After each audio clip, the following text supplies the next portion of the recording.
कुंडली आदि को मिलाना चाहिए, ये कोई गलत नहीं है।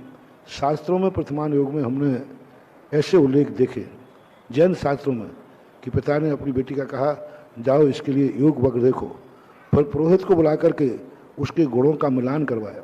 प्रथमान योग के ग्रंथों में ऐसी कई कहानियाँ हैं जिसमें राजा के द्वारा अपनी बेटी के सारे गुण आदि मिलाए गए। कुछ बिना गुणों के भी हुए हैं, स्वयंवर मंडप आदि, लेकिन गुण मिलाने की भी परंपरा, कुंडली की लगन आदि मिलाने की परंपरा भी शास्त्रों में है। पर महर्षि कुंडली मिलान के बाद भी बच्चों की व्यवस्था नहीं बैठ पाती, तो उसके लिए क्या करें?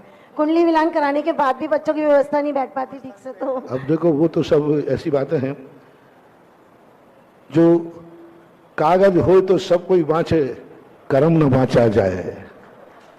सबसे बढ़िया मुहूर्त निकाला था वशिष्ठ जी ने, कहा था कि दशरथ जी राजन, इससे अच्छा मुहूर्त सैकड़ों साल में कभी नहीं आएगा। दशरथ ने कहा मेरा एक बेटा ननिहाल गया है, भरत क्या है पंजाब की तरफ के थे, क्या कहीं पंजाब की तरफ की थी वो, तो भाई वहाँ से बेटा नहीं आ पाएगा।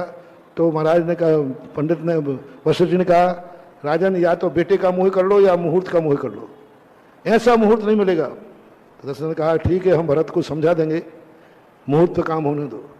और मुहूर्त में भी के अनुसार हुआ, और अंत में जब वनवास हुआ तो दशरथ जी वशिष्ठ जी कहते हैं वशिष्ठ जी तुमने सही कहा था, हजारों साल में ऐसा मुहूर्त नहीं आया कि मुहूर्त राजगद्दी का निकल रहा हो और वनवास जा रहे हो।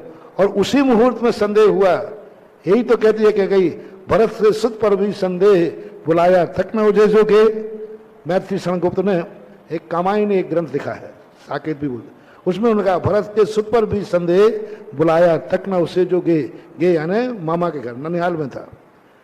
तो ये चीजें हैं। अब वहाँ वशिष्ठ जी यही कहते हैं कागज तो मैंने बाँच दिया था, मैंने राम की किस्मत नहीं बाँच पाया था।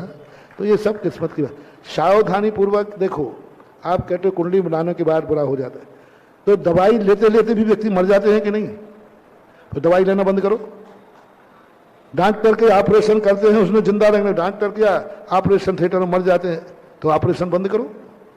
यात्रा पर जाते हो आप लोग, गाड़ियों के बहुत सावधान चलाते हैं, एक्सीडेंट हो जाते हैं, तो फिर सावधानी से गाड़ी चलाने का क्या फायदा है?